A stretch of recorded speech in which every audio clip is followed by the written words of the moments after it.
భక్తి అంటే ఏమిటి? ఏ సమయంలో పూజ చేయాలి?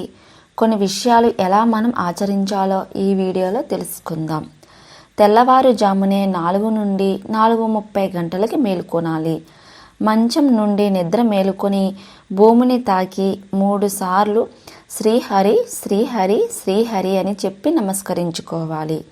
ఉదయం 5 గంటల ముందే స్నానం చేసి సూర్యోదయానికి ముందే ప్రతిరోజు పూజను పూర్తి చేయాలి. పూజ చేసేటప్పుడు ధోతి ధరించి అంటే పంచె ధరించాలి. సంప్రదాయ దుస్తులను ధరించి ఆలయాన్ని దర్శించుకోవాలి. 24 గంటలు మంచి ప్రవర్తనతో ఉండి మర్యాదగా మాట్లాడడం నేర్చుకోవాలి. సొంత భార్యను ప్రేమించడం, మిగతా ఆడవాళ్ళని అమ్మవారిలా చూడాలి. తల్లిదండ్రులను గౌరవించి వారిని జాగ్రత్తగా చూసుకోవాలి. క్రమం తప్పకుండా ధర్మాసాధన చెయ్యాలి అంటే ధర్మాన్ని కాపాడుకోవాలి. పేదవారిని సహాయం చేయాలి. ఇతరులను మోసం చేయకుండా బాధ పెట్టకుండా చూడాలి.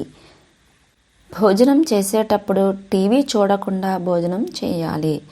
పడుకునే ముందు 11 సార్లు శివనామం చెప్పుకోవాలి.